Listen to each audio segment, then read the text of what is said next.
대법원 2022년 7월 28일 선고 2017다 16747 등 판결 사건명 손해배상 기 등 법원이 과실상계를 함에 있어서 피해자의 공동불법 행위자 각인에 대한 과실 비율이 서로 다른 경우 피해자의 과실을 평가하는 방법 공동불법 행위자의 관계는 아니지만 부진정 연대채무 관계가 인정되는 경우 과실상계를 할 때 반드시 채권자의 과실을 채무자 전원에 대하여 전체적으로 평가하여야 하는지 여부. 소극. 손해배상 사건에서 과실상계 또는 책임 제한에 관한 사실 인정이나 비율을 정하는 것이 사실심의 전권 사항인지 여부. 원칙적 적극.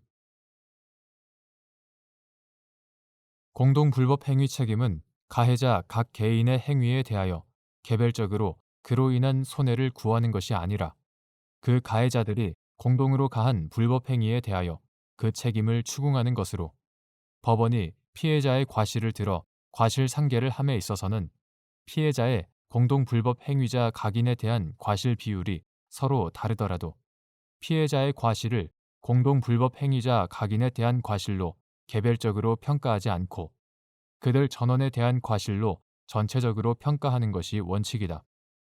그런데 공동불법 행위자의 관계는 아니지만 서로 별개의 원인으로 발생한 독립된 채무가 동일한 경제적 목적을 가지고 있고 서로 중첩되는 부분에 관하여 한쪽의 채무가 변제 등으로 소멸하면 다른 쪽의 채무도 소멸하는 관계에 있기 때문에 부진정 연대채무 관계가 인정되는 경우가 있다.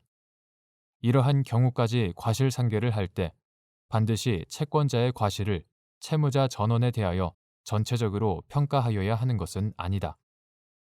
그리고 손해배상 사건에서 과실상계나 손해부담의 공평을 기하기 위한 책임 제한에 관한 사실 인정이나 그 비율을 정하는 것은 그것이 형평의 원칙에 비추어 현저하게 불합리하다고 인정되지 않는 한 사실심의 전권 사항에 속한다.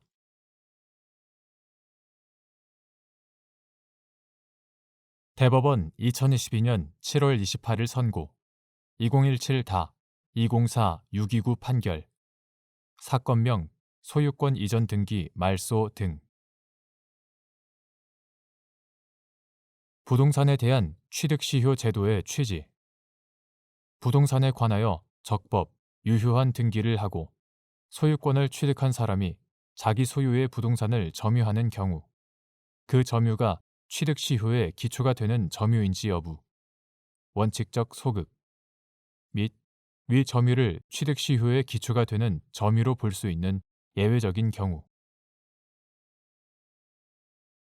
부동산에 대한 취득시효 제도의 존재 이유는 부동산을 점유하는 상태가 오랫동안 계속된 경우 권리자로서 외형을 지닌 사실 상태를 존중하여 이를 진실한 권리 관계로 높여 보호함으로써 법질서의 안정을 도모하고 장기간 지속된 사실 상태는 진실한 권리 관계와 일치될 개연성이 높다는 사실을 고려하여 권리 관계에 관한 분쟁이 생긴 경우 점유자의 증명 곤란을 구제하려는 데에 있다. 부동산에 관하여 적법, 유효한 등기를 하고 소유권을 취득한 사람이 자기 소유의 부동산을 점유하는 경우 특별한 사정이 없는 한 그러한 점유는 취득시효의 기초가 되는 점유라고 할 수 없다. 이러한 경우에는 사실상태의 권리관계로 높여 보호할 필요가 없고 부동산의 소유 명의자는 부동산에 대한 소유권을 적법하게 보유하는 것으로 추정되어 소유권에 대한 증명의 곤란을 구제할 필요도 없기 때문이다. 그러나 소유권에 기초하여 부동산을 점유하는 사람이더라도 그 등기를 하고 있지 않아 자신의 소유권을 증명하기 어렵거나 소유권을 제3자에게 대항할 수 없는 등으로 점유의 사실 상태를 권리 관계로 높여 보호하고 증명 곤란을 구제할 필요가 있는 예외적인 경우에는 자기 소유 부동산에 대한 점유도 취득 시효를 인정하기 위해 기초가 되는 점유로 볼 수 있다.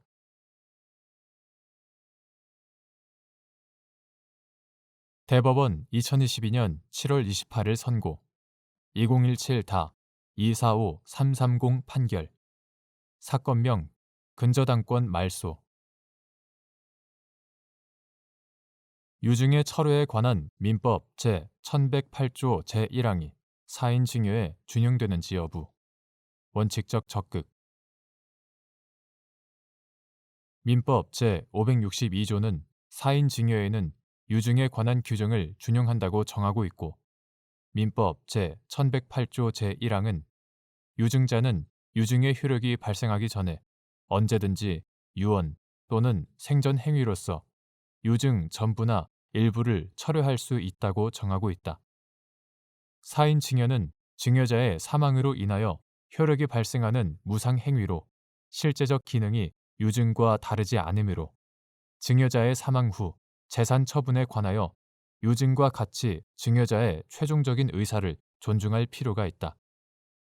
또한 증여자가 사망하지 않아 사인 증여의 효력이 발생하기 전임에도 사인 증여가 계약이라는 이유만으로 법적 성질상 철회가 인정되지 않는다고 볼 것은 아니다. 이러한 사정을 고려하면 특별한 사정이 없는 한 유증의 철회에 관한 민법 제1108조 제1항은 사인 증여에 준용된다고 해석함이 타당하다.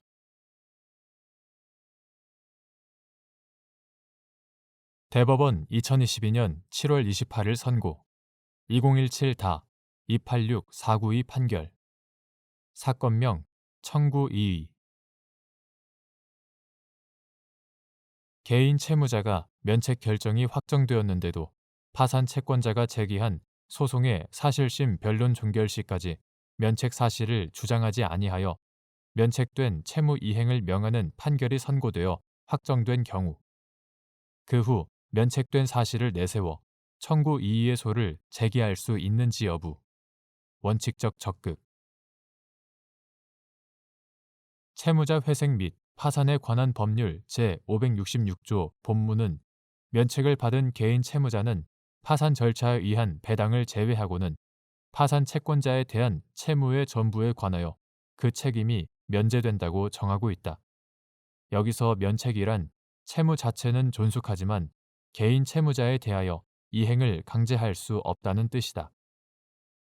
파산 선고 후 면책 결정이 확정되면 개인 채무자의 파산 채권자에 대한 채무는 그대로 존속하지만 책임은 소멸하므로 개인 채무자의 파산 채권자에 대한 책임은 파산 선고 당시에 개인 채무자가 가진 재산 한도로 한정된다.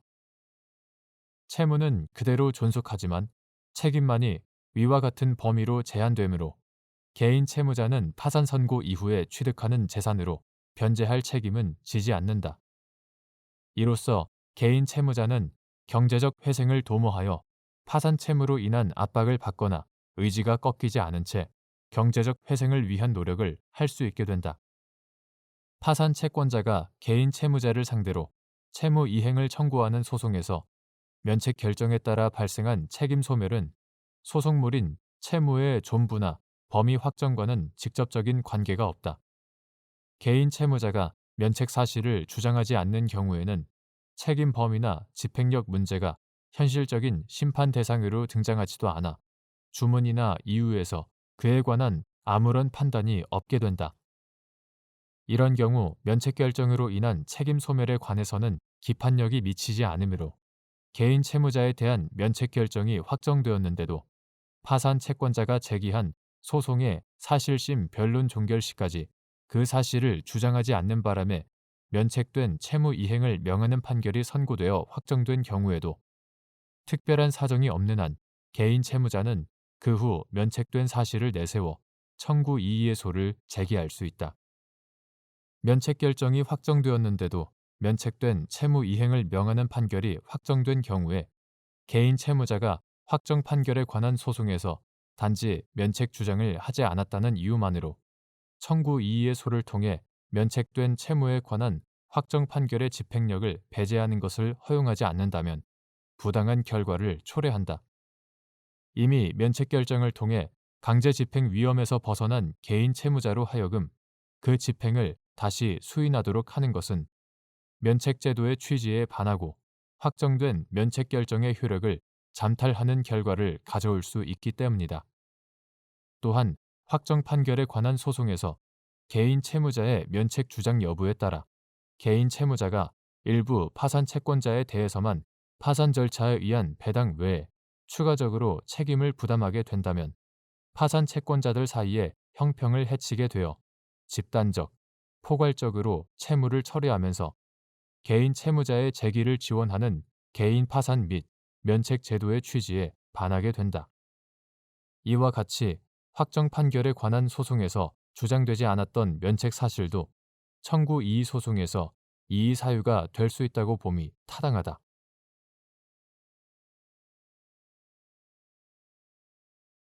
대법원 2022년 7월 28일 선고 2019다 29853 판결 사건명 건물 명도 등 1. 민법 제1026조 제3호에서 정한 법정 단순 승인 사유 중 고의로 재산 목록에 기입하지 아니한 때에 해당하기 위해서는 상속인이 상속재산을 은닉하여 상속채권자를 사해할 의사가 있을 것을 필요로 하는지 여부, 적극 및 그 증명 책임의 소재, 이를 주장하는 측. 민법 제1026조 각 고의 사유가 있으면 단순 승인을 한 것으로 보게 되는데 민법 제1026조에 정해진 법정 단순 승인 사유 중 제3호는 상속인이 한정 승인이나 포기를 한 후에 상속 재산을 은닉하거나 부정 소비하거나 고의로 재산 목록에 기입하지 아니한 때이다. 이러한 제3호의 법정 단순 승인 사유가 있으면 그 전에 상속인이 한 한정 승인 또는 포기의 효력이 소멸하고 단순 승인의 효과가 발생하여 상속인의 고유 재산에 대하여도 집행할 수 있게 된다. 이러한 점 때문에 민법 제1026조 제3호는 상속인의 배신적 행위에 대한 제재로서 의미를 가지고 있다. 상속인이 한정 승인이나 포기를 한 후에 상속 재산을 은닉하거나 부정 소비하거나 고의로 재산 목록에 기입하지 아니한 때 민법 제1026조 제3호 아니한 때에서 고의로 재산 목록에 기입하지 아니한 때라 함은 한정 승인을 함에 있어 상속 재산을 은닉하여 상속 채권자를 사해할 의사로서 상속 재산을 재산 목록에 기입하지 않는 것을 뜻하므로 위 규정에 해당하기 위해서는 상속인이 어떠한 상속 재산이 있음을 알면서 이를 재산 목록에 기입하지 아니하였다는 사정만으로는 부족하고 상속 재산을 은닉하여 상속 채권자를 사해할 의사, 즉 그 재산의 존재를 쉽게 알 수 없게 만들려는 의사가 있을 것을 필요로 한다. 위 사정은 이를 주장하는 측에서 증명하여야 한다. 2. 민법 제1026조 제3호에 고의로 재산 목록에 기입하지 아니한 때에 해당하는지 판단할 때 법원이 고려하여야 할 사항.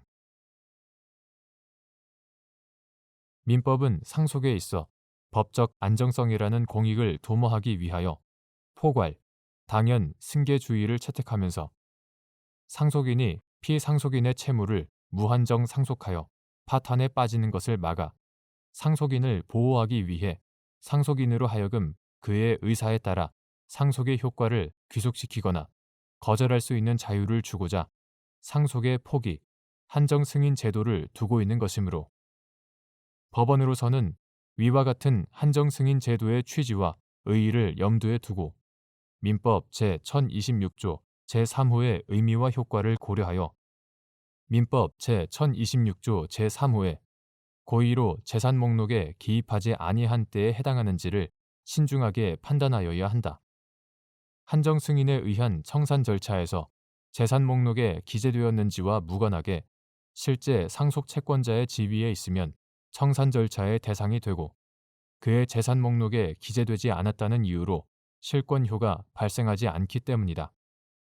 특히 소송 등의 분쟁이 예상되거나 계속 중인 상태에서 상속이 개시된 경우 한정 승인을 하는 상속인으로서는 분쟁과 관계된 재산이나 채권, 채무 등을 재산 목록에 기입하게 되면 자칫 분쟁의 결과에 따라 그 내용이 사실과 달라지거나 또는 이로 인해 소송 상대방의 주장을 인정하는 결과가 될 수 있다는 우려로 이를 기입하지 않는 경우가 있을 수 있으므로 그러한 경우에는 상속재산을 은닉하여 상속채권자를 사해할 의사가 있는지 여부를 더욱 신중하게 판단하여야 한다.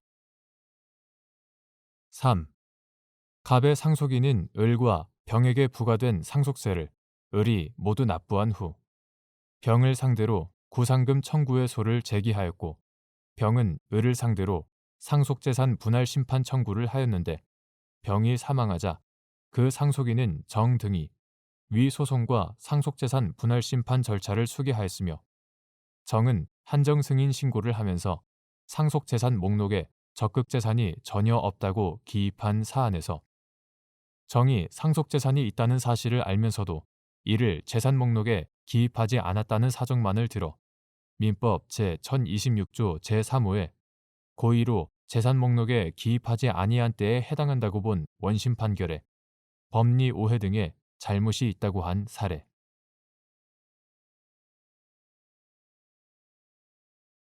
대법원 2022년 7월 28일 선고 2019 다 2021 662 판결 사건명 주식 반환 등 1. 구 국제사법 제34조에서 정한 채무인수에는 면책적 채무인수뿐만 아니라 병존적 채무인수도 포함되는지 여부 적극 채권자, 채무자, 인수인 사이의 합의를 통해 병존적 채무인수가 이루어진 경우 인수인이 채권자에 대하여 부담하는 채무에 관한 준거법 채권자와 채무자 사이의 법률 관계에 적용되는 준거법 9. 국제사법 2022년 1월 4일 법률 제18670호로 전부 개정되기 전의 것 제34조는 채권의 양도인과 양수인 간의 법률 관계는 이들 간의 계약의 준거법에 의하도록 정하고 제1항 본문 채무자 및 제3자에 대한 채권 양도의 효력은 양도되는 채권의 준거법에 의하도록 정하면서 제1항 단서 채무 인수에 대해서도 이를 준용하고 있다. 제2항 이때 채무 인수에는 면책적 채무 인수뿐만 아니라 병존적 채무 인수도 포함된다고 봄이 타당하다. 병존적 채무 인수의 경우 채무자와 인수인 사이의 법률 관계는 이들 사이의 계약의 준거법에 의하고 채권자에 대한 채무 인수의 효력은 인수되는 채무의 준거법, 즉 채권자와 채무자 사이의 법률 관계에 적용되는 준거법에 의하게 되며 이는 채권자, 채무자, 인수인이 함께 채무 인수에 관한 합의를 한 경우에도 마찬가지이다. 따라서 채권자, 채무자, 인수인 사이의 합의를 통해 병존적 채무 인수가 이루어진 경우 인수인이 채권자에 대하여 부담하는 채무에 관한 준거법은 채권자와 채무자 사이의 법률 관계에 적용되는 준거법과 동일하다. 2. 9. 국제사법 제25조 제1항에 따른 계약상 채무의 준거법 채무자가 채권자와 계약을 체결하면서 명시적 또는 묵시적으로 선택한 법 준거법에 관한 묵시적 선택을 인정할 때 고려하여야 할 사항 9. 국제사법 2022년 1월 4일 법률 제18670호로 전부 개정되기 전의 것 제25조는 당사자 자치의 원칙에 따라 계약 당사자가 명시적 또는 묵시적으로 계약에 적용할 준거법을 선택하도록 정하고 있다.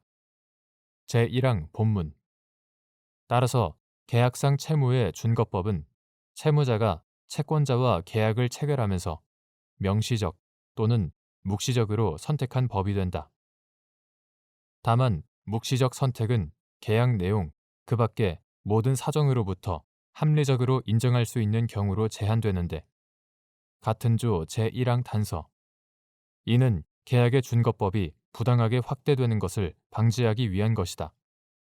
따라서 준거법에 관한 묵시적 선택을 인정할 때에는 계약 내용을 기초로 하여 계약 당사자의 국적이나 설립 준거법, 주소나 본점 소재지 등, 생활 본거지나 주된 영업 활동지, 계약의 성립 배경과 그 경위 등 객관적 사정을 종합적으로 고려하여 신중하게 판단해야 한다. 3.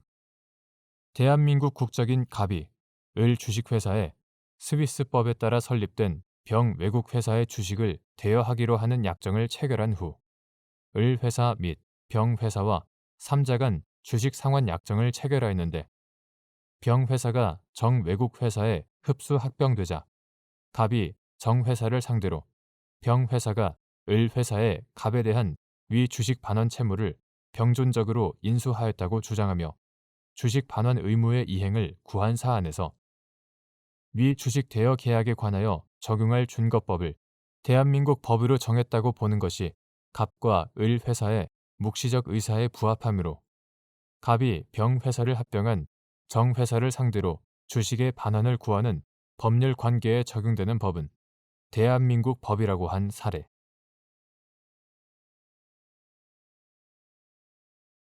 대법원 2022년 7월 28일 선고 2019 다 202146 판결 사건명 손해배상 1. 증권 취득자가 사업보고서 제출 당시에 주식회사 대표이사에게 사업보고서의 허위 기재 등으로 입은 손해의 배상을 청구하는 경우 배상 의무자의 면책 요건으로 구. 자본시장과 금융투자업에 관한 법률 제162조 제1항 단서에서 정한 상당한 주의를 하였음에도 불구하고 이를 알 수 없었음의 의미. 9. 자본시장과 금융투자업에 관한 법률 2014년 1월 28일 법률 제12383호로 개정되기 전의 것 이하 9. 자본시장법이라 한다.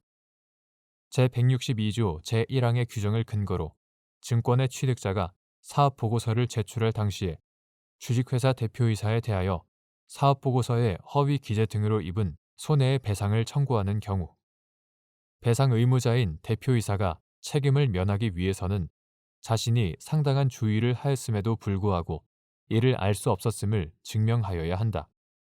제162조 제1항 단서 여기서 상당한 주의를 하였다란 대표이사가 자신의 지위에서 재무제표 작성, 공시 업무와 관련하여 선량한 관리자로서 갖는 주의 의무나 감시 의무를 제대로 수행하였다는 것을 가리킨다.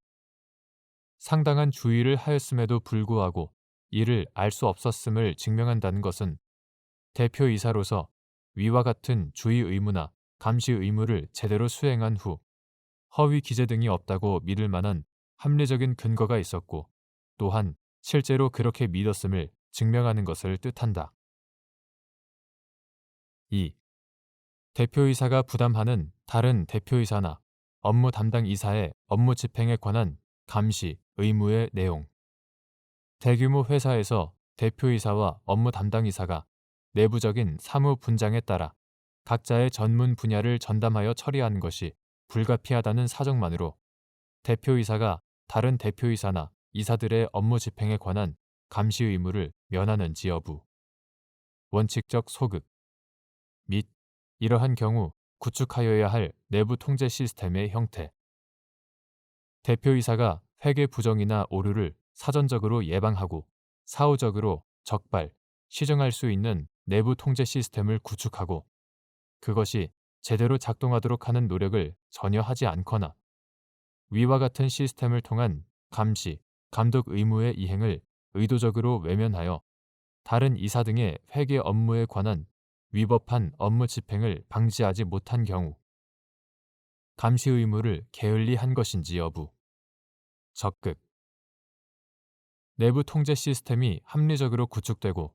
정상적으로 운영되었는지 판단하는 기준과 이에 관한 증명 책임의 소재, 손해배상 책임을 면하고자 하는 이사 등 및 이는 회계 업무와 관련하여 구. 주식회사의 외부 감사에 관한 법률에 따른 내부 회계 관리 제도가 도입되거나 재무 담당 임원 CFO 재무 담당 임원이 임명되어 있는 경우에도 마찬가지인지 여부. 적극. 이사는 다른 업무 담당 이사가 법령을 준수하여 업무를 수행하도록 감시, 감독할 의무를 진다. 특히 대표이사는 회사의 영업에 관하여 재판상 또는 재판 외의 모든 행위를 할 권한이 있으므로 상법 제389조 제3항, 제209조 제1항 모든 직원의 직무 집행을 감시할 의무를 부담함은 물론 이사회의 구성원으로서 다른 대표이사를 비롯한 업무 담당 이사의 전반적인 업무 집행을 감시할 권한과 책임이 있다. 따라서 대표이사는 다른 대표이사나 업무 담당 이사의 업무 집행으로 작성된 재무제표의 중요 사항에 허위 기재 등을 의심할 만한 사유가 있는데도 적절한 조치를 취하지 않고 방치해서는 안 된다. 위와 같은 이사의 감시 의무의 구체적인 내용은 회사의 규모나 조직, 업종, 법령의 규제, 영업 상황과 재무 상태에 따라 크게 달라질 수 있다. 고도로 분업화되고 전문화된 대규모 회사에서 대표이사와 업무 담당이사가 내부적인 사무 분장에 따라 각자의 전문 분야를 전담하여 처리하는 것이 불가피한 경우라고 할지라도 그러한 사정만으로 다른 대표이사나 이사들의 업무 집행에 관한 감시 의무를 면할 수 없다. 그러한 경우 합리적인 정보, 보고 시스템과 내부 통제 시스템, 이하 내부 통제 시스템이라 한다. 내부 통제 시스템을 구축하고 그것이 제대로 작동하도록 노력을 다해야 한다. 이러한 내부 통제 시스템은 회사가 사업 운영상 준수해야 하는 제반 법규를 체계적으로 파악하여 그 준수 여부를 관리하고 위반 사실을 발견한 경우 즉시 신고 또는 보고하여 시정 조치를 강구할 수 있는 형태로 구현되어야 한다. 특히 회사 업무의 전반을 총괄하여 다른 이사의 업무 집행을 감시, 감독해야 할 지위에 있는 대표이사는 회계 부정이나 오류를 사전적으로 예방하고 사후적으로 적발, 시정할 수 있는 내부 통제 시스템을 구축하고 그것이 제대로 작동하도록 노력을 다해야 한다. 만일 대표이사가 이러한 노력을 전혀 하지 않거나 위와 같은 시스템을 통한 감시, 감독 의무의 이행을 의도적으로 외면한 결과 다른 이사 등의 회계 업무에 관한 위법한 업무 집행을 방지하지 못하였다면 대표이사로서 감시 의무를 게을리하였다고 볼 수 있다. 내부 통제 시스템이 합리적으로 구축되고 정상적으로 운영되었는지는 어떠한 제도가 도입되어 있고 어떠한 직위가 존재하였다고 해서 곧바로 긍정할 수 있는 것은 아니다. 제도의 내용이나 직위에 부여된 임무가 무엇인지, 그러한 제도가 실질적으로 운영되고 있고 임무가 정상적으로 수행되었는지를 살펴 판단해야 하고 자본시장과 금융투자업에 관한 법률 2014년 1월 28일 법률 제12383호로 개정되기 전의 것 제162조에 근거한 손해배상 책임을 면하고자 하는 이사 등이 이를 증명해야 한다. 이는 회계 업무와 관련하여 주식회사의 외부 감사에 관한 법률 2017년 10월 31일 법률 제15022호로 전부 개정되기 전의 것 주식회사의 외부 감사에 관한 법률에 따른 내부 회계 관리 제도가 도입되거나 재무 담당 임원, CFO, 재무 담당 임원이 임명되어 있는 경우에도 마찬가지이다. 3. 민사재판에서 관련 형사사건 판결에서 인정된 사실을 배척할 수 있는지 여부. 적극.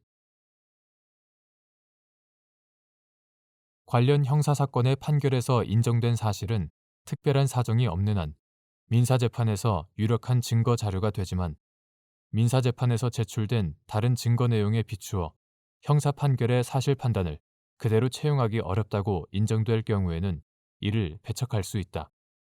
더욱이 형사재판에서 유죄 판결은 공소사실에 대하여 증거 능력 있는 엄격한 증거에 의하여 법관으로 하여금 합리적인 의심을 배제할 정도의 확신을 가지게 하는 증명이 있다는 의미가 있는 반면 무죄 판결은 그러한 증명이 없다는 의미일 뿐이지 공소 사실의 부존재가 증명되었다는 의미는 아니다.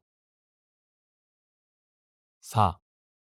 9. 주식회사의 외부 감사에 관한 법률에 따른 감사 업무를 수행할 때 감사인이 부담하는 주의 의무의 내용 및 같은 법 제5조 제2항에 따라 마련된 회계 감사 기준이 감사인의 주의 의무 위반 여부를 판단할 때 주요한 기준이 되는지 여부. 원칙적 적극. 회계 업무나 피감사 회사가 속한 업종의 특성, 피감사 회사가 속한 경영 상황 등에 비추어 회계 업무가 처리되는 과정에서 부정이나 오류가 개입되기 쉬운 사항이 있는 경우, 이에 대한 감사 절차를 통상의 경우보다 엄격하게 진행하여야 하는지 여부. 적극. 감사인은 구 주식회사의 외부 감사에 관한 법률 2017년 10월 31일 법률 제1502호로 전부 개정되기 전의 것 이하 구 외부감사법이라 한다. 구 외부감사법에 따라 주식회사에 대한 감사 업무를 수행할 때 일반적으로 공정, 타당하다고 인정되는 회계 감사 기준에 따라 감사를 실시함으로써 피감사 회사의 재무제표에 대한 적정한 의견을 표명하지 못함으로 인한 이해관계인의 손해를 방지하여야 할 주의 의무가 있다. 제1조, 제5조 제1항 9. 외부감사법 제5조 제2항에 따르면 회계감사 기준은 한국공인회계사회가 정하며 그에 따라 마련된 회계감사 기준은 특별한 사정이 없는 한 일반적으로 공정, 타당하다고 인정되는 것으로서 감사인의 위와 같은 주의 의무 위반 여부에 대한 판단의 주요한 기준이 된다. 9. 회계감사 기준 2005년 3월 29일 제정되고 2007년 12월 21일 개정되어 2007년 12월 28일부터 시행된 것 이하 회계감사 기준이라 한다. 회계감사 기준에 따르면 감사인은 감사 대상인 재무제표가 부정이나 오류에 의해 중요한 부분이 왜곡되어 있을 가능성이 있다는 전문가적 의구심을 가지고 감사 업무를 계획, 수행해야 한다. 회계감사 기준 200의 2.3 그와 같이 감사 업무를 수행하는 과정에서 부정이나 오류를 시사하는 사정이 발견된 경우에는 이를 간과하여서는 안 되고 그로 인해 실제로 재무제표가 중요하게 왜곡되었는지를 결정하는 데 적합한 정도의 감사 절차를 진행해야 하므로 경영자의 진술이나 피감사 회사가 제출한 자료 등을 신중한 확인 절차 없이 그대로 신뢰해서는 안 된다. 회계감사 기준 240의 3, 500의 1.2 등 참조. 마찬가지로 회계 업무나 피감사 회사가 속한 업종의 특성, 피감사 회사가 속한 경영 상황 등에 비추어 회계 업무가 처리되는 과정에서 부정이나 오류가 개입되기 쉬운 사항이 있다면 그에 대한 감사 절차도 통상의 경우보다 엄격하게 진행해야 한다. 5. 구 자본시장과 금융투자업에 관한 법률 제170조 제1항 구 주식회사의 외부 감사에 관한 법률 제17조 제2항에 근거한 감사 보고서의 거짓 기재로 인한 손해배상 책임의 경우 감사인은 손해의 전부 또는 일부와 감사 보고서의 거짓 기재 사이에 인과관계가 없다는 점을 증명하여 책임의 전부 또는 일부를 면할 수 있는지 여부, 적극 및 이러한 인과관계의 부존재 사실을 증명하는 방법, 허위 공시 등 위법 행위 이후 주식가격의 형성이나 그 위법 행위 공표 이후 주식가격의 하락이 해당 허위 공시 등 위법 행위 때문인지가 불분명하다는 증명만으로 구 자본시장과 금융투자업에 관한 법률 제170조 제2항에 따른 손해액의 추정이 깨지는지 여부, 소극, 허위 공시 등의 위법 행위가 있었던 사실이 정식으로 공표되기 전에 투자자가 매수한 주식을 모두 처분하였다는 사실의 증명만으로 인과관계 부존재가 증명되었다고 할 수 있는지 여부, 원칙적 소극.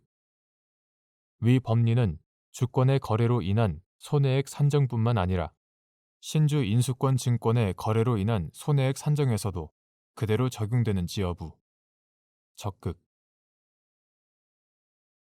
9. 자본시장과 금융투자업에 관한 법률. 2014년 1월 28일 법률 제12383호로 개정되기 전의 것. 이하 9 자본시장법이라 한다. 제170조 제1항. 9. 주식회사의 외부 감사에 관한 법률. 2017년 10월 31일 법률 제15022호로 전부 개정되기 전의 것. 제17조 제2항에 근거한 감사 보고서의 거짓 기재로 인한 손해배상 책임의 경우 손해액은 구 자본시장법 제170조 제2항에 따라 산정된 금액으로 추정되고 감사인은 구 자본시장법 제170조 제3항에 따라 손해의 전부 또는 일부와 감사 보고서의 거짓 기재 사이에 인과관계가 없다는 점을 증명하여 책임의 전부 또는 일부를 면할 수 있다. 이러한 손해 인과관계 부존재 사실의 증명은 직접적으로 문제된 감사 보고서의 거짓 기재가 손해 발생에 아무런 영향을 미치지 않았다는 사실이나 부분적 영향을 미쳤다는 사실을 증명하는 방법 또는 간접적으로 문제된 감사 보고서의 거짓 기재 이외에 다른 요인에 의하여 손해의 전부 또는 일부가 발생하였다는 사실을 증명하는 방법으로 가능하다. 이때 투자자 보호의 측면에서 손해액을 추정하는 구 자본시장법 제170조 제2항의 입법 취지에 비추어 볼 때 예컨대 허위 공시 등 위법 행위 이후 매수한 주식의 가격이 하락하여 손실이 발생하였는데 허위 공시 등 위법 행위 이후 주식 가격의 형성이나 그 위법 행위 공표 이후 주식 가격의 하락의 원인이 문제된 해당 허위 공시 등 위법 행위 때문인지가 불분명하다는 정도의 증명만으로는 손해액의 추정이 깨진다고 볼 수 없다. 허위 공시 등의 위법 행위가 있었던 사실이 정식으로 공표되기 이전에 투자자가 매수한 주식을 허위 공시 등의 위법 행위로 말미암아 부양된 상태의 주가에 모두 처분하였다고 하더라도 그 공표일 이전에 허위 공시 등의 위법 행위가 있었다는 정보가 미리 시장에 알려진 경우에는 주가가 이로 인한 영향을 받았을 가능성을 배제할 수 없다. 이러한 정보가 미리 시장에 알려지지 않았다는 사정을 증명하거나 다른 요인이 주가에 미친 영향의 정도를 증명하거나 또는 매수 시점과 매도 시점에서 허위 공시 등의 위법 행위가 없었더라면 존재하였을 정상적인 주가까지 증명하는 등의 사정이 없는 한 공표 전 매각분이라는 사실의 증명만으로 인과관계 부존재가 증명되었다고 할 수는 없다.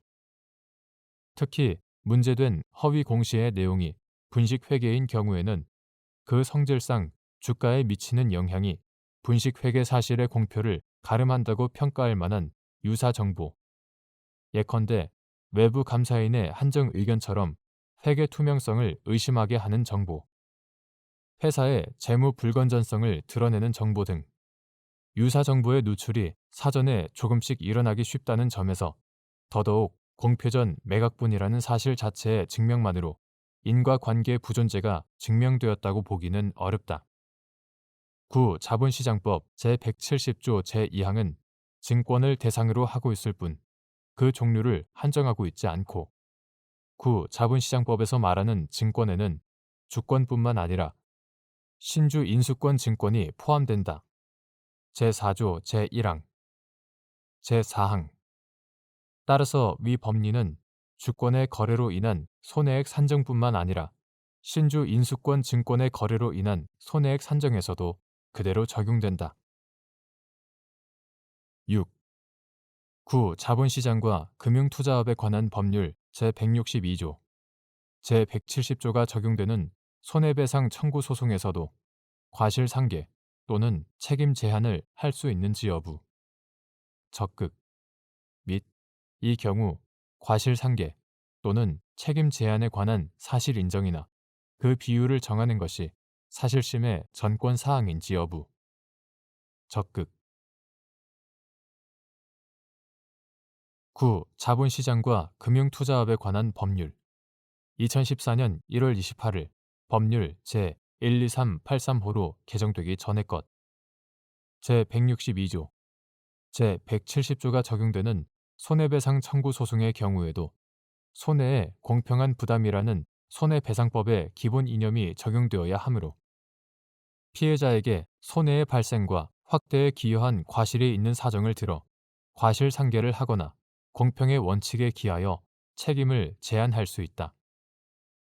주식 가격의 변동 요인은 매우 다양하고 여러 요인이 동시에 복합적으로 영향을 미치므로 어느 특정 요인이 언제 어느 정도의 영향력을 발휘한 것인지를 가늠하기가 극히 어렵다.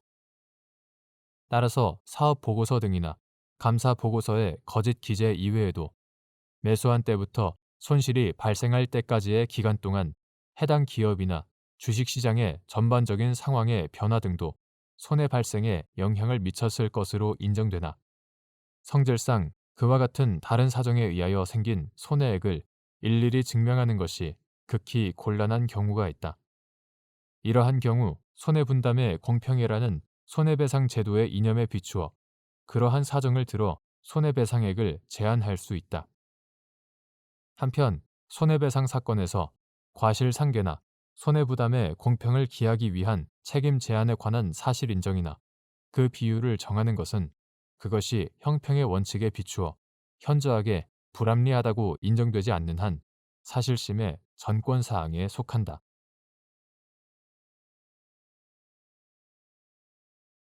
대법원 2022년 7월 28일 선고 2020다 231-928 판결 사건명 부당이득금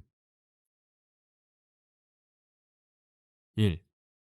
민사소송법 제79조에 따른 독립당사자 참가소송의 본안 판결에 대하여 일방이 항소한 경우 세 당사자 사이의 결론의 합일 확정을 위하여 필요한 한도에서 항소 또는 부대 항소를 제기하지 않은 당사자에게 제1심 판결보다 유리한 내용으로 판결이 변경될 수 있는지 여부 적극 항소 또는 부대 항소를 제기하지 않은 당사자의 청구에 관하여 항소심에서 판결 주문이 선고되지 않고 독립 당사자 참가 소송이 그대로 확정된 경우 취소되거나 변경되지 않은 제1심 판결의 주문에 대하여 기판력이 발생하는지 여부 적극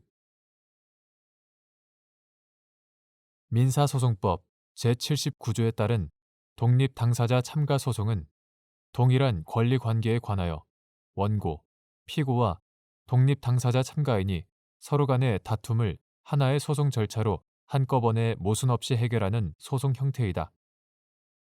독립 당사자 참가가 적법하다고 인정되어 원고, 피고와 독립 당사자 참가인 간의 소송에 대하여 본안 판결을 할 때에는 세 당사자를 판결의 명의인으로 하는 하나의 종국 판결을 선고함으로써 세 당사자들 사이에서 합일 확정적인 결론을 내려야 한다. 이러한 본안 판결에 대하여 일방이 항소한 경우에는 제1심 판결 전체의 확정이 차단되고 사건 전부에 관하여 2심의 효력이 생긴다. 그리고 이러한 경우 항소심의 심판 대상은 실제 항소를 제기한 자의 항소 취지에 나타난 불복 범위에 한정하되 세 당사자 사이의 결론의 합일 확정 필요성을 고려하여 그 심판 범위를 판단해야 한다.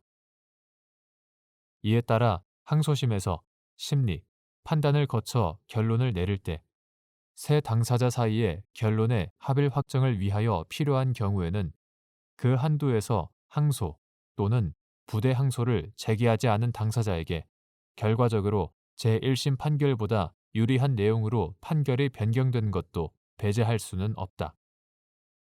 그러나 판결 결론의 합일 확정을 위하여 항소 또는 부대 항소를 제기한 적이 없는 당사자의 청구에 대한 제1심 판결을 취소하거나 변경할 필요가 없다면 항소 또는 부대 항소를 제기한 적이 없는 당사자의 청구가 항소심의 심판 대상이 되어 항소심이 그 청구에 관하여 심리, 판단해야 하더라도 그 청구에 대한 당부를 반드시 판결 주문에서 선고할 필요가 있는 것은 아니다. 그리고 이와 같이 항소 또는 부대 항소를 제기하지 않은 당사자의 청구에 관하여 항소심에서 판결 주문이 선고되지 않고 독립 당사자 참가 소송이 그대로 확정된다면 취소되거나 변경되지 않은 제1심 판결의 주문에 대하여 기판력이 발생한다. 2. 부당이득 반환 청구에서 계약의 불성립, 취소, 무효, 해제 등의 사유 중 어느 사유를 주장하여 패소한 경우 다른 사유를 주장하여 청구하는 것이 기판력에 저촉되는지 여부. 적극. 판결의 기판력이 그 소송의 변론 종결 전에 당사자가 알 수 있었거나 또는 알고서 이를 주장하지 않았던 사항에 한해서만 미치는지 여부. 소극.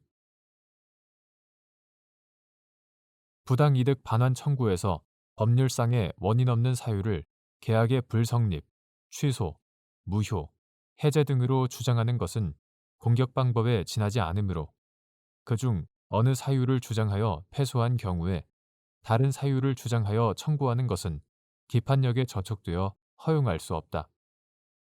또한 판결의 기판력은 그 소송의 변론 종결 전에 주장할 수 있었던 모든 공격 방어 방법에 미치는 것이므로 그 당시 당사자가 알 수 있었거나 또는 알고서 이를 주장하지 않았던 사항에 한해서만 기판력이 미친다고 볼 수 없다.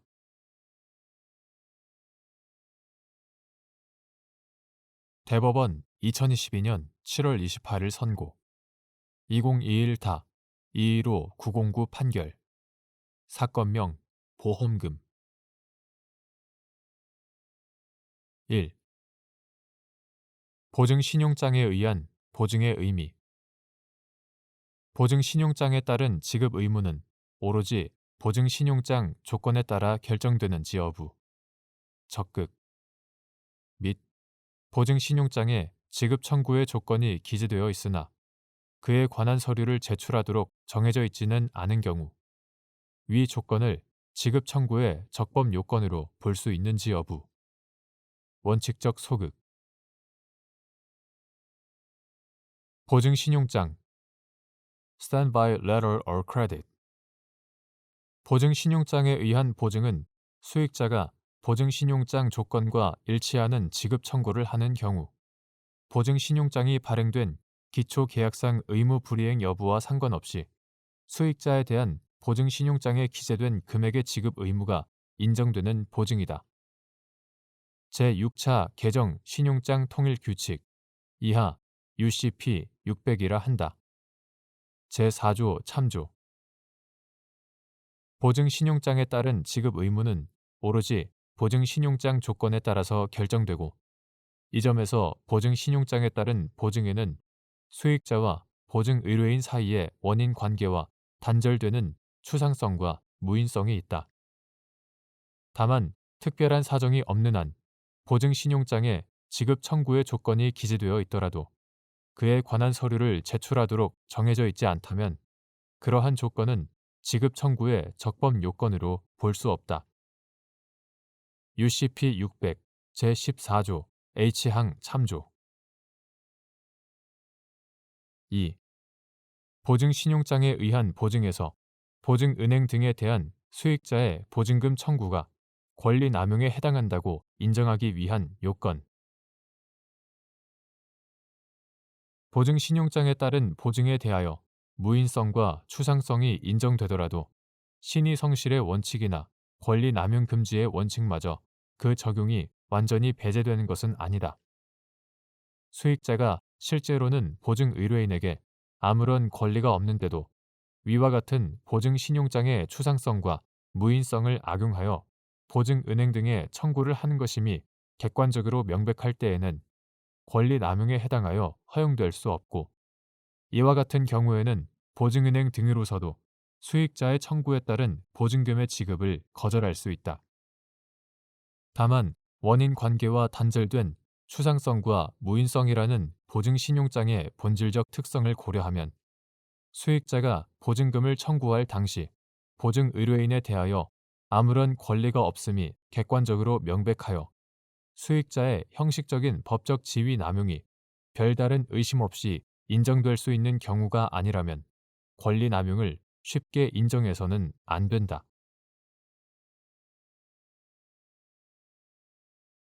대법원 2022년 7월 28일 선고 2021타 235-132 판결 사건명 부당이득금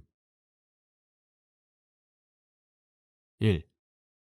법률 행위의 당사자에게 일정한 의무를 부과하거나 일정한 행위를 금지하는 법규에서 이를 위반한 법률 행위의 효력을 명확하게 정하지 않은 경우 그 법률 행위의 효력을 판단하는 방법.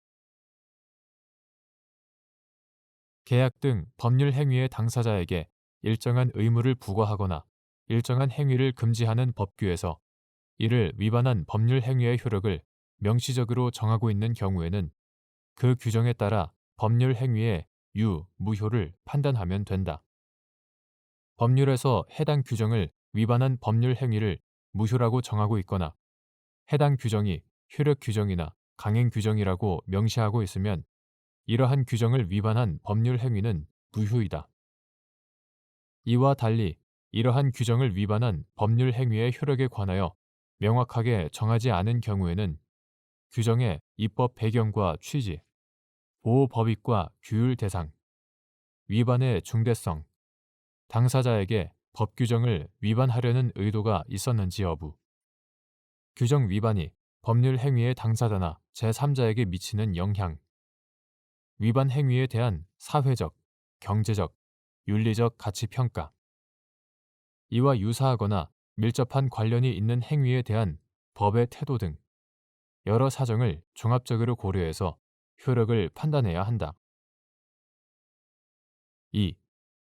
의사인 갑이 을 재단 법인과 을 법인이 개설한 병원에 관해 경영 위탁 계약을 체결한 후 직접 진료도 하면서 병원을 운영하였는데 위 계약이 의료 법인 등이 다른 자에게 그 법인의 명의를 빌려주는 것을 금지하는 의료법 제33조 제10항에 위반되어 무효인지 문제된 사안에서 재반 사정을 종합하면 을 법인이 의료법 제33조 제10항을 위반하여 의사인 갑에게 명의를 대여한 행위가 그 사법상 효력까지 부정해야 할 정도로 현저히 반사회성을 지닌 것이라고 단정할 수 없으므로 위 경영 위탁 계약이 무효라고 볼 수 없다고 한 사례.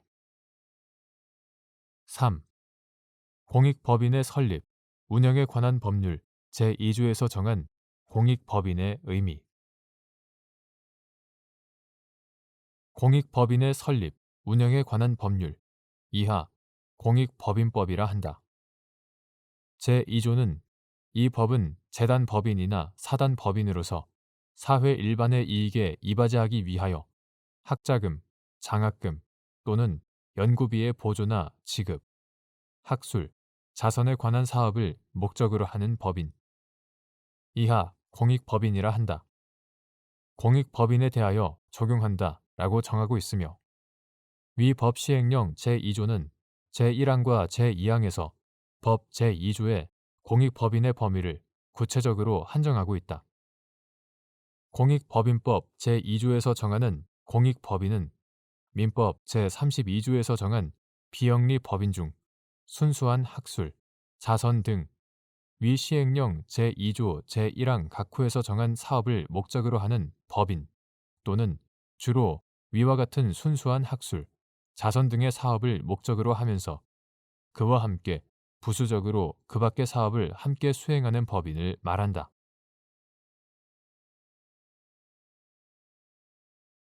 대법원 2022년 7월 28일 선고 2021다 293-831 판결 사건명 구상금 1. 소액 사건에 관하여 상고 이유로 할 수 있는 대법원의 판례에 상반되는 판단을 한 때의 요건을 갖추지 않았더라도 대법원이 실체법 해석 적용의 잘못에 관하여 판단할 수 있는 경우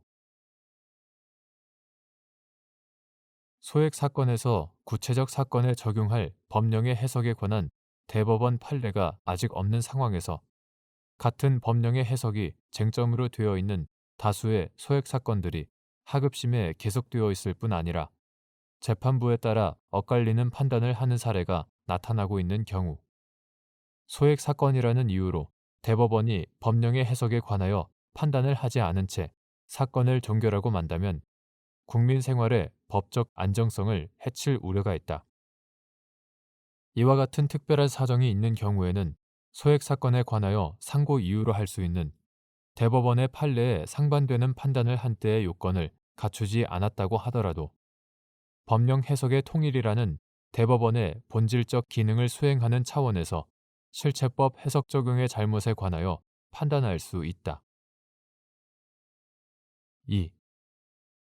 갑이 을 신용보증재단과의 신용보증약정에 따라 병은행으로부터 대출을 받았고 정은 신용보증약정에 따라 발생하는 갑의 을 재단에 대한 모든 채무를 연대 보증하였는데 이후 신용보증사고가 발생하자 을 재단이 갑을 대위하여 병은행의 원리금 채무를 변제하였고 한편 을 재단은 서민의 금융생활 지원에 관한 법률에 따라 설립된 신용회복위원회와 신용회복지원협약을 체결하였는데 갑이 신용회복위원회에 채무조정 신청을 하여 갑과 을 재단 사이에 채무 원리금 합계액을 감경하고 원리금을 분할 상환하는 내용의 채무조정 합의가 성립되었으며 그 후 을 재단이 정을 상대로 구상금 채무의 이행을 구한 사안에서 을 재단은 신용회복위원회로부터 갑의 채무조정 신청을 통지받은 이후부터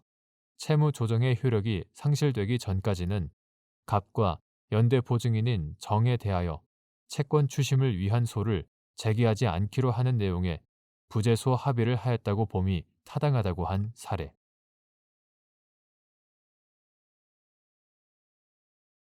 대법원 2022년 7월 28일 선고 2022다 225-910 판결 사건명 손해배상 자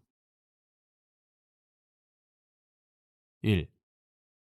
국가배상법 제5조 제1항에 규정된 영조물 설치, 관리상의 하자의 의미 및 그 판단 기준 국가배상법 제5조 제1항에 규정된 영조물 설치, 관리상의 하자는 공공의 목적에 공여된 영조물이 그 용도에 따라 통상 갖추어야 할 안정성을 갖추지 못한 상태에 있음을 말한다. 그리고 위와 같은 안정성의 구비 여부는 영조물의 설치자 또는 관리자가 그 영조물의 위험성에 비례하여 사회 통념상 일반적으로 요구되는 정도의 방호 조치 의무를 다하였는지를 기준으로 판단하여야 하고 아울러 그 설치자 또는 관리자의 재정적, 인적, 물적 제약 등도 고려하여야 한다. 따라서 영조물이 그 설치 및 관리에 있어 완전 무결한 상태를 유지할 정도의 고도의 안정성을 갖추지 아니하였다고 하여 하자가 있다고 단정할 수는 없고 영조물 이용자의 상식적이고 질서 있는 이용 방법을 기대한 상대적인 안정성을 갖추는 것으로 족하다. 2. 갑 등이 원동기 장치 자전거를 운전하던 중 아 형태의 교차로에서 유턴하기 위해 신호를 기다리게 되었고 위 교차로 신호등에는 유턴 지시 표지 및 그에 관한 보조 표지로서 좌회전 시, 보행 신호 시, 소형 승용, 이륜의 하남이라는 표지가 설치되어 있었으나 실제 좌회전 신호 및 좌회전할 수 있는 길은 없었는데 갑이 위 신호등이 녹색에서 적색으로 변경되어 유턴을 하다가 맞은편 도로에서 직진 및 좌회전 신호에 따라 직진 중이던 차량과 충돌하는 사고가 발생하자 갑 등이 위 교차로의 도로관리청이자 보조 표지의 설치, 관리 주체인 지방자치단체를 상대로 손해배상을 구한 사안에서 위 표지에 위 신호등의 신호체계 및 위 교차로의 도로 구조와 맞지 않는 부분이 있더라도 거기에 통상 갖추어야 할 안정성이 결여된 설치, 관리상의 하자가 있다고 보기 어렵다고 한 사례.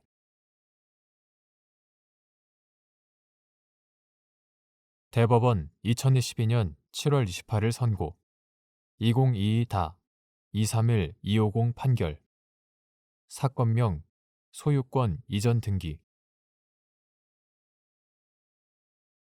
1.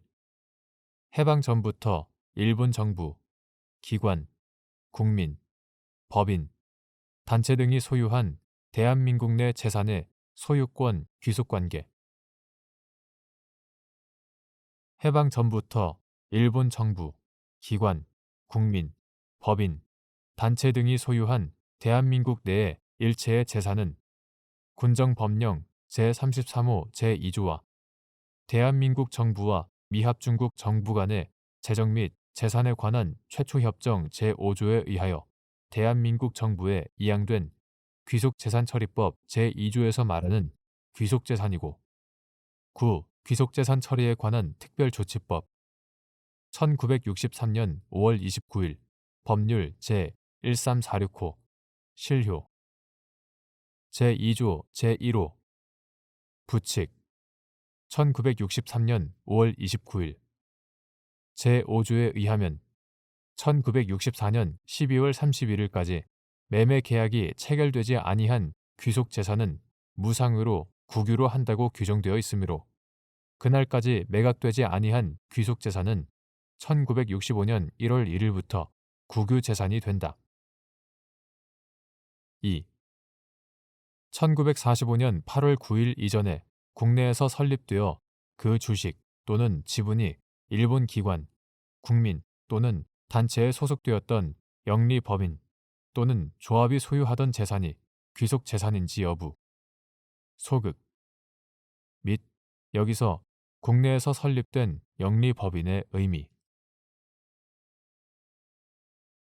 귀속재산처리법 제2조 제3항은 1945년 8월 9일 이전에 국내에서 설립되어 그 주식 또는 지분이 일본 기관, 그 국민 또는 그 단체에 소속되었던 영리법인 또는 조합에 대하여는 그 주식 또는 지분이 귀속된 것으로 간주한다고 규정하고 있으므로 이와 같은 경우에는 그 주식 또는 지분만이 귀속되고 그 법인이 소유하던 재산은 귀속재산에서 제외된다.